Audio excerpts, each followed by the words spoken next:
Fala, meus alunos, aqui é o professor José e no vídeo de hoje vamos estudar crosta terrestre, conhecendo as rochas. Sou o professor José, quem é novo se inscreva no meu canal, deixe seu like, ative o sininho e bora pro vídeo.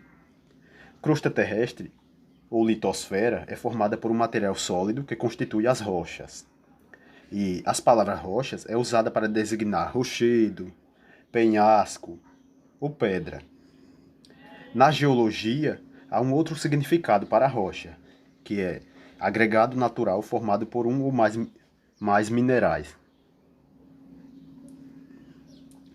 Agora vamos para a parte conhecendo as rochas. Que toda substância inorgânica de composição química definida que toma parte na constituição das rochas é denominada mineral, onde também são conhecidos cerca de 2.000 minerais, como, por exemplo, podemos citar o quartzo, a mica, o feldespato, a turmalina e o diamante. E já a ciência que estuda as rochas é a petrografia. Os petrógrafos costumam classificar as rochas em 3 grandes grupos, de acordo com a sua origem: magmáticas, rochas sedimentares e rochas metamórficas. Agora vamos estudar um pouco de cada uma desses tipos de rochas: as magmáticas, as sedimentares e as metamórficas. As rochas magmáticas. Aí eu trouxe o granito, o basalto, a obsidiana e a pedra pumice. As rochas magmáticas. O granito é uma rocha muito dura e de coloração variada. Mesmo a olho nu, podem se distinguir os principais minerais que formam o quartzo, feldespato e mica. O granito é usado também na pavimentação de ruas, na forma de paralelepípedo.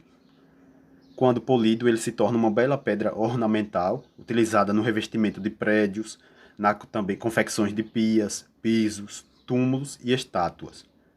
E no Brasil, existem cadeias de montanhas constituídas em grande parte de granito. É o caso, por exemplo, da Serra do Mar e da Serra da Mantiqueira. O quartzo é um dos minerais mais abundantes na crosta terrestre. Apresenta muitas variedades, tais como o cristal de rocha, ou quartzo hialino, que é incolor e transparente, e o quartzo ametista, de cor roxa, o quartzo citrino, de cor amarela, conhecido também como falso topázio. O quartzo hialino é usado na fabricação de lentes, e o quartzo pulverizado é matéria-prima para a fabricação do vidro. A mica é um mineral que aparece no granito como pequenas lâminas brilhantes, dentre as variedades de mica.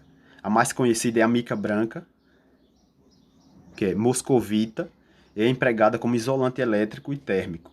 O feldespato é o mineral predominante no granito. Existe feldespato branco, leitoso, róseo, amarelado ou cinzento. E sua decomposição pela água da chuva e pelo gás carbônico do ar forma a argila, o barro, um dos componentes do solo. O basalto é uma rocha magmática pesada e escura, com muito ferro em sua composição. As pedras pretas famosas, calçada de Copacabana, no Rio de Janeiro, são de basalto. E também um fato importante que no Brasil, há 200 milhões de anos, o magma extravasou por uma grande fenda, provavelmente onde hoje corre o rio Paraná. As lavas se espalharam de São Paulo ao Rio Grande do Sul, cobrindo uma superfície de mais de 1 milhão de quilômetros quadrados. À medida que elas iam solidificaram, formaram uma imensa camada de basalto. E essa decomposição dessa rocha originou a terra roxa, solo muito fértil, existente nos estados de São Paulo e Paraná, e próprio para o plantio de café. A obsidiana, que é uma rocha muito escura e brilhante, também conhecida como vidro vulcânico ou natural. Origina-se do resfriamento rápido da lava vulcânica.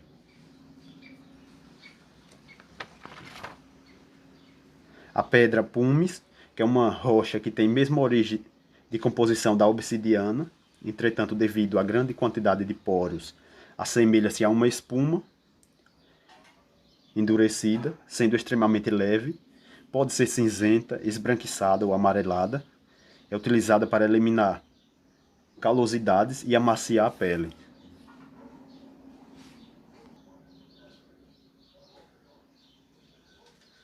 Continuando, rochas sedimentares. Que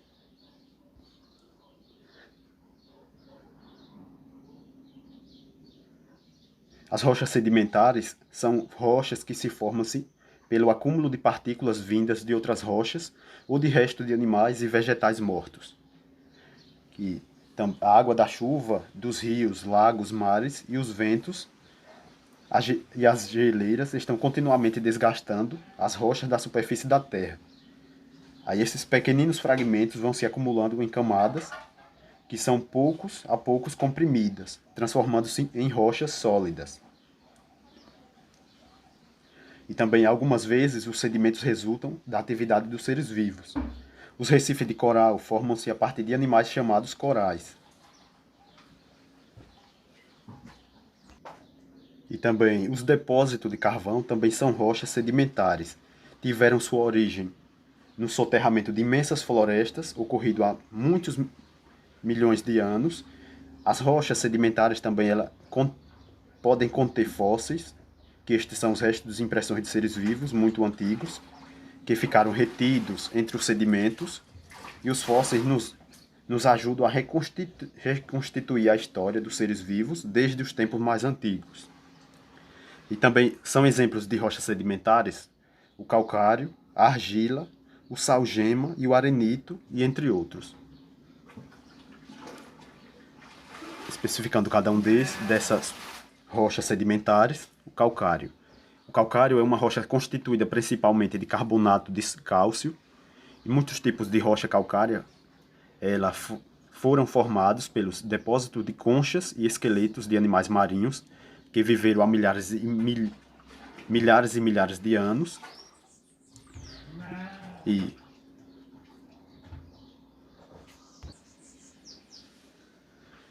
também regiões formadas por rochas calcárias frequentemente apresentam cavernas. Isso porque a água se dissolve facilmente, o calcário. Aí a questão da infiltração de água pelas fendas das rochas calcárias, portanto, provoca a formação de cavidades. Aí, nessas cavidades ou cavernas, a água que goteja do teto contém grande quantidade de carbonato de cálcio. E ao se evaporar, dá origem às interessantes formações chamadas estalactites e estalagmites. E essas formações do teto da caverna são as estalactites, e as do chão, estalagmites.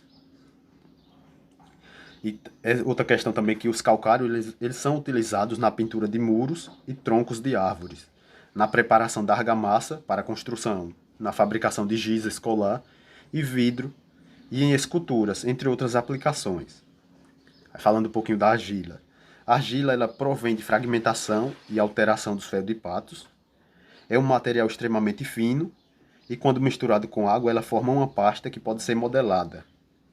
E os objetos feitos desse modo são cozidos em fornos, resultando num produto resistente e impermeável, isto é, que não deixa passar água. Desde os tempos mais remotos, o homem usa argila na fabricação de utensílios domésticos e objetos decorativos. A argila branca, conhecida como kaolin, é empregada na fabricação de porcelana, e a argila vermelha contém ferro e é usada na produção de telhas, tijolos e manilhas.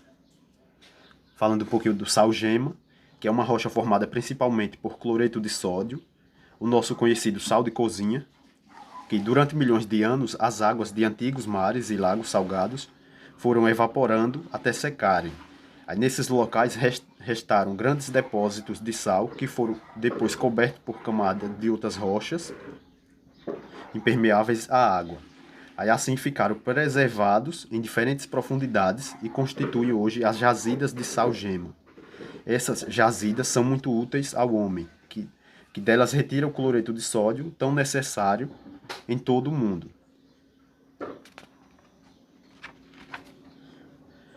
Agora falando um pouquinho da areia e arenito, que a areia é formada principalmente por pequenos grãos de quartzo, é utilizada na fabricação do vidro e também na preparação de argamassa para construções.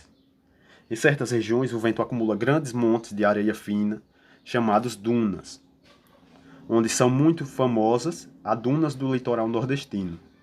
E o arenito ele se forma quando os grãos de areia são unidos naturalmente, por um material semelhante ao cimento.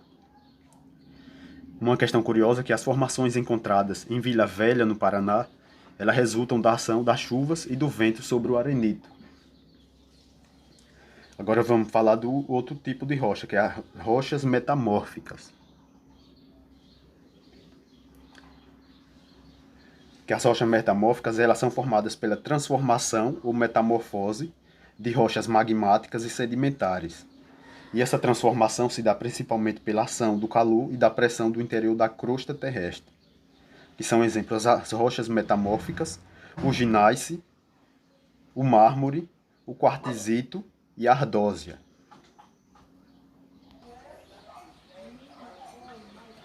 A gneiss é a mais conhecida das rochas metamórficas, que é derivada do granito e apresenta o quartzo, feldespato e mica, e todos alongados na mesma direção. E grande parte da Serra do Mar e da Serra da Mantiqueira é formada por gneiss.